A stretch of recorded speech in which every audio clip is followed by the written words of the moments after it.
Gumawa lang ako sa asawa ko sa Shopee. Kinuha ka ng asawa mo sa Shopee? Oh, delivery. Ganyan. Ah, nabili ka niya sa Shopee? Opo. Huwag lang nilagagay yung ginagawa ko dati. Pag-uwi ng umaga, gabi na nang babalik. Ganyan. Naranasan ko din po nagpukpuk.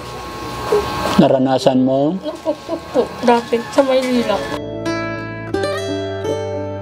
Ang dami po nilang sinasabi na bobo ka, hindi mo alam mag-chat. Pag may nagchat po sa akin na bobo ka ba? Matalino ka.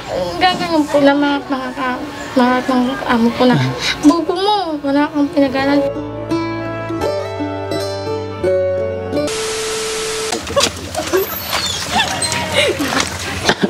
Hello po. Hello po. Sige po. Hello. Ano daw? Hello. Ha? Ano pangalan mo, ate? Halika. Rosemary po. Ha? Rosemary po. Rosemary. Opo. Ano kailangan mo kay Daddy Frankie? Dito ka, halika, maputik dyan. Magpapapicture. Oo, sige. Picture tayo. Asan ang cellphone mo? Wait lang po ah. Naninimbus ako. Ha? Nininervyos ka? Huwag ka nervyusin, relax ka lang. Ilang taong ka na ba? 23 po. 23. May asawa ka na ba? Opo, may sakit na po anak ko. Ilan anak mo? 2 po. Oh. Huwag ka na, relax ka lang. Huwag ka nervyusin. Nahiya po ako. Ha? Nahiya po. Huwag kang mahiya. Sige, picture na tayo. Paano? Ikaw nga, Tibiya. Akin na ako. Dito para hindi nila makita, nahihiya siya eh. Smile. Oh, smile. Nanginginig kayo, huwag kang manginig. Ha? Oh, relax na. 1, 2, 3. Okay. Ha? Tibiya. Ha? Nasaan pala ako ng picture namin? Okay na. Yung anak ko kasi nag-comment po ako. Ha? May i-comment po ako sa May i-comment ka. Sige, bakit i-comment mo pa? Hindi mo nasabihin kay Daddy Frankie ngayon. Nandito po yan. Ano ba i-comment mo kay Daddy Frankie? Sige, i-comment mo na, babasahin ko. Tibiya, pasulat nga po. Di ko alam magsulat eh. Ay, hindi ka marunong magsulat. Dito ka lang. Ha? Hindi ko po alam magsulat. Eh. Ito nga. Ano sasabihin ko eh? Ano ba Eh, i-comment? nandito yun. Daddy Frankie, pahingi ako ng panggatas ng anak ko. Saan dito eh? Ayun na, ano i-comment mo ba? Ano ba i-comment mo? Bili lang daw ng gamot ng anak niya. Opo, na may allergy. Kasi ano, wala pang ano pa lang to, 2 weeks pa lang pong nanganganak. 2 weeks ka lang nanganak tapos gala-gala ka na. Ang liit pa ng baby mo. Oh, Maliit pa po. Nandun po sa bahay. saan ba bahay mo? Maputik po dyan. Maputik. Doon na lang po. Baha kasi dyan. Tara, tingnan natin yung bahay niya. Mga kababayan, may followers tayo dito. Sabi niya sa akin, magko-comment daw siya. Eh, ang problema ng pabayan, hindi pala marunong magsulat.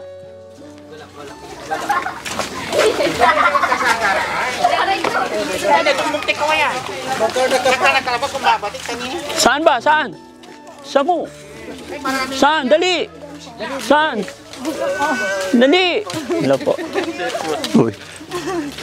Asan na yung baby? Ne, yung bahay mo. Saan? Hello po. Ayan po. Sir, may sticker. Ah, nasa kanila po. Wait lang. Dapat sir, ulit bakas. Ha? Bakas namin, hanapin namin bakas sir. Ayan. Ay, ba't umiiyak? Nararasan na po. Ha? Nagugutom. Nagugutom na. Mainit pa lang po. Ayun ang po, irikit pa na yun. Ay, 2 weeks pa lang, pero ayan. Opo. May mga bakit nagkasugat-sugat yung balat niya? Sabi po nila sa palay po. Sa palay? Opo.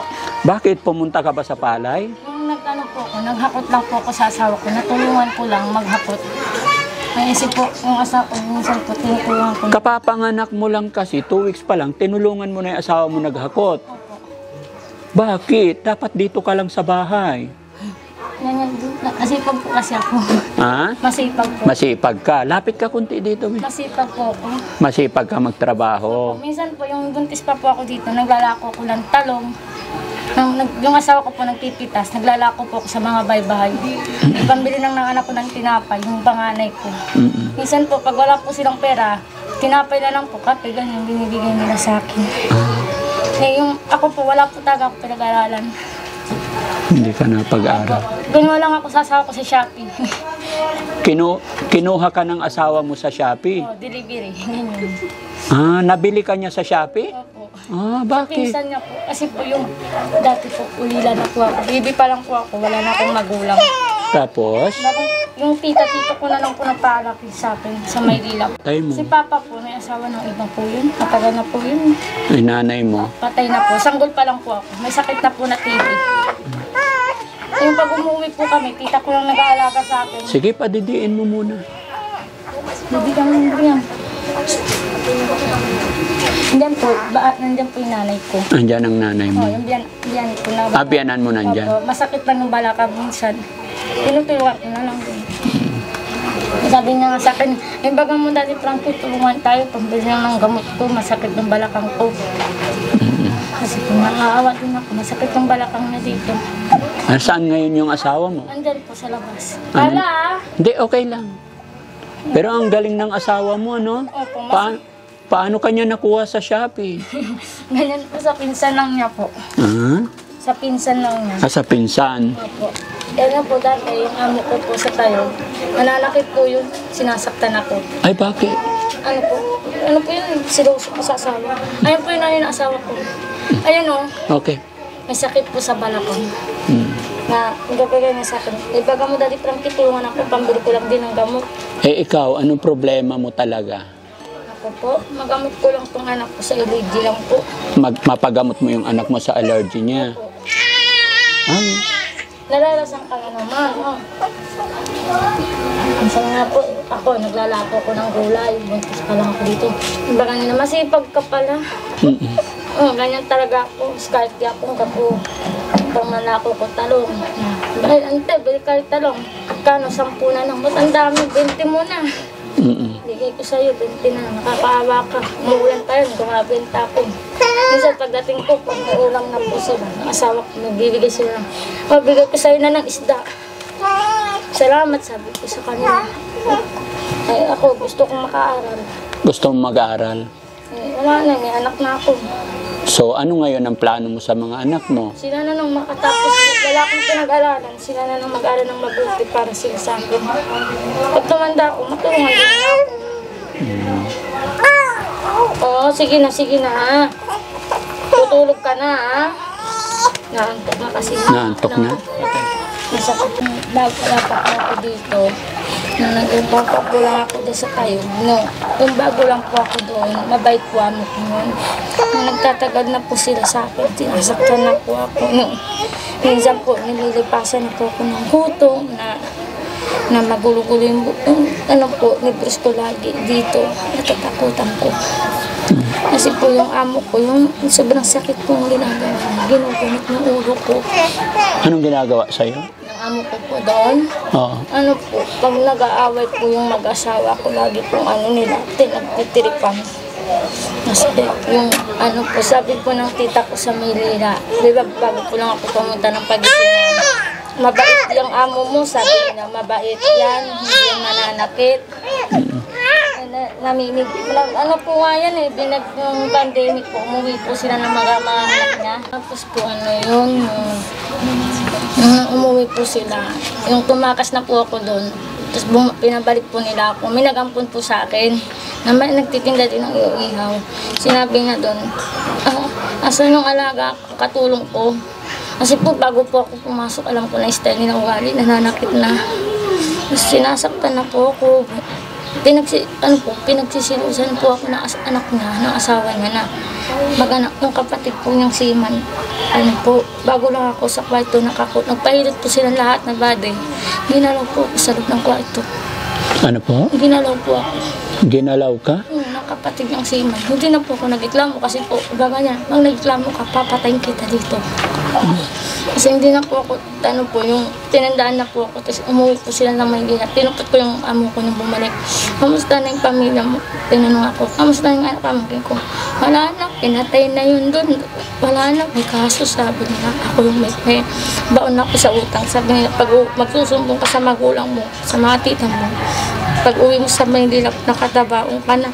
Ayun po, masakit sa akin. Ngayon po, natatakot na po lagi. yung pandemic, gusto ko na pong umalis nun. Sinampunukan nila po ako. Tapos tumakas po ako. Yung may bakal-bakal na tusok po na may bubo. Tumakas po ako dun. Tapos may nakakita sa akin na, yung katulong mo, may kasamang lalaki, ginalaw naman. Ganyan po. Lahat na po ang dalawa nilang tawa na lalaki, ginalaw po ako sa loob ng amo ko dito. Ngayon po, sabi ko, salamat na po, tumakas na ako dito sa bahay nito. Sabi ko, nagugutom na akong malako ko pandemic, gulay, ganitong oras, hindi po ako nakabenta. Igugunot po nila ako. Tapos, po yun, na ibabaga nila, yung pinagsubukan nila akong kumain sa abang bahay na, ano ba yan? Katulong ko, pinapakain mo. May pinakain ako, nagugutom na ako, sabi ko. Wala, sabi ng babae nang tumulong sa akin, bakit binugunot mo yung katulong mo? Lumayas ka na. Nunot ko pa lang yun, dahil sa isip ko, gusto ko lang lumayas. Dalang tutulong sa akin, wala akong pamilya. Ahal ko, wala akong pinag-aralan, ba't ganito nilalabas nila sa akin? Kasi gusto ko... palibasa, wala kang pinag-aralan, kaya ginaganong kanila? Ang dami po nilang sinasabi na, bobo ka, hindi mo alam mag-chat. Pag may nag-chat po sa akin na bobo ka ba? Matalino ka. Gaganyan po na mga amo ko na, bobo mo, wala kang pinag-aralan. Pag naglalako ako ng pandemic, talagang sobrang ang hirap ng buhay ko yun, na manlako ko pa ng kana, sakay ko sa ulo ko, may nagsisita ng mga tanod kasi pandemic, na makubig ka. Hanggang po, baga po, may lako ko lang palinda ng amo ko na hindi ako paglayasan. Minsan po, may tumulong na babae na, sige, may nanunot na sa isip ko na nalalis na ako dito. Tumakas ako ng gabi nun. Tapos natulog ako sa kalsada na magtatakal yung aking nunot ko ni, huwag mo kong kagatin na gabay na akong lilood na ilalayas na ako dito. Maganang pamilya ko yun. Tapos na si Rosemary sa pagisinan, wala na, patay na. May nunot ko na sa sarili ko na lalayas ako dito sa bahay ng amo ko na talaga pong ibang ugali nun, may jury pahila yung perito nun. Lahat po ng katulong nila po dun sa akin na, po, bago lang din ako. Ano yung pangalan mo ulit, ate? Rosemary po. Rosemary, nararamdaman ko yung mga pinagdaanan mo. Gusto ko nga din pong mag-aral. Nunot ko po, pag mag-aaral ako, yung mga anak ko na lang din na makatapos sila, makatugot na itim ay nananasan ko sa kanila. Huwag lang nila ako pagayay na nag-ibaw sa malalayo, na yung ibaw nila, gusto ko makatapos sila yung magandang mall. Huwag lang nila gagawin yung ginagawa ko dati. Pag-uwi ng umaga, gabi na nang babalik, ganyan. Naranasan ko din po nagpukpuk. Naranasan mo? Nagpukpuk po, dati, sa Maynila. Ito po, tanga lang ako pong anak. May anak pa po ako sa Mutan. Bakit mo nagawa yun? Magpukpok? Dati po, ano po yun, sobrang hirap po ng buhay na hindi tinaboy na ako ng pamilya ko kasi po na layas nga po ako, pag-uwi po ako sa pay, matutulog lang, ganyan. May nagyayak po sa akin ng kaibigan ko, hindi ko po alam kantin yun, pag beer house pala po yun. Nagsumuko na din po sa ganyan, gabi ko po magabaw sa ganyan. Na po yung panganay ko. Na sa Maynila po, pangalawa na po itong mga anak ko dito. So, Rosemary, may papayo ako sa'yo. Ano naman ang pinagdaanan mo, ano naman ang hirap na dinaanan mo, yung mga hindi maganda naging experience mo, kalimutan mo na yon. Linisin mo na yung sakit sa dibdib, no? Yung mga taong nakapanakit sa'yo, yung mga... Hindi ikaw. Pwede din.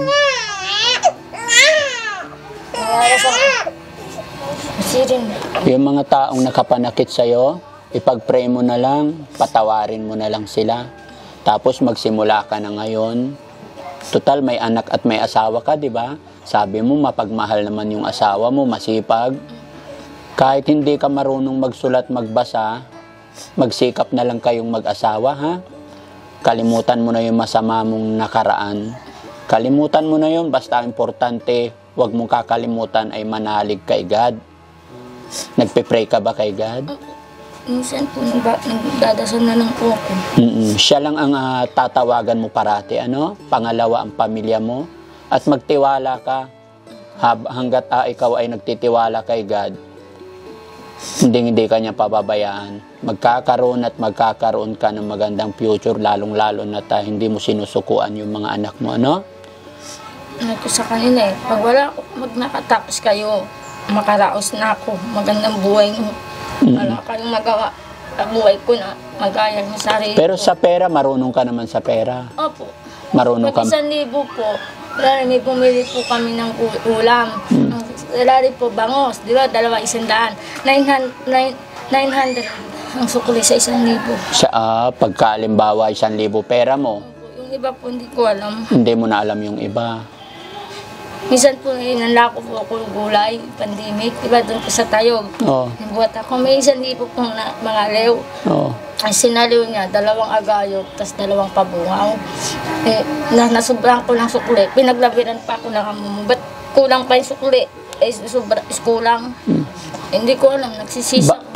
Bakit ka pa kasi nila pinagtitinday? Alam naman nila hindi ka Ano marunong. po yun? Pandemic. Dati Sige, gaya na akin sinabi, Ate Rosemary, yung mga nakapanakit sa'yo, kalimutan mo na ha. Pag-pray mo na lang, panibago na lang. Kasi alam mo yung taong mapagpakumbaba ay laging pinagpapala ng Panginoon. Naniniwala ka ba kay God? Opo. Yun, very good. Mag-pray ka na lang parati. Wag mo nang babalikan yung hindi magandang nakaraan mo. No? Sige, Bibi, dahil naikwento mo sa akin ang buhay mo, naawa ang Daddy Frankie, may tutulong kami sa'yo.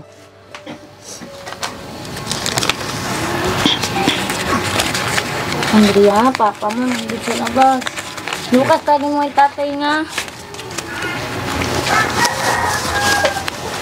Nantok ka na, hindi ka pa nakaligo. Ate, bigyan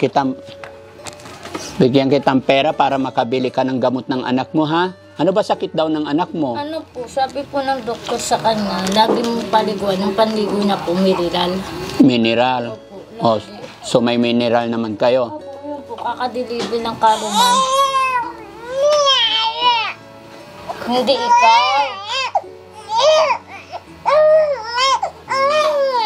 Nababayan kami. Nangangati kasi balat niya. Pina-check up po na po yan sa doktor. Iba ba ng doktor sa kanya? Paliguan mo lang lagi ng may bayabas. Ito ate, bilangin mo ha. Ikaw magbilang. Ilan na? 1, 2, 3, 4, 5, 6, 7, 8, 9, 10. Thank you, Daddy Frankie. Thank you po sa inyo. Sana po madami pa po kayong matulungan pagaya po sa amin. May hirap na walang naranasan ko po. Huwag na lang po sa kanilang mananasang ginagawa ko dati. Gabayan ka ng Panginoon, kapatid. Wag na wag kang susuko, ha? Alagaan mo mabuti yung anak mo. Tandaan mo, kung hindi ka man sinuwerte sa iyong pagpapamilya, malay mo sa iyong mga anak, sa iyong pamilya, doon ka siswertein.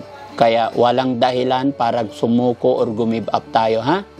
Ate Rosemary, huwag mo kakalimutan, laging nandyan nakagabay sa atin ng Panginoon, ha?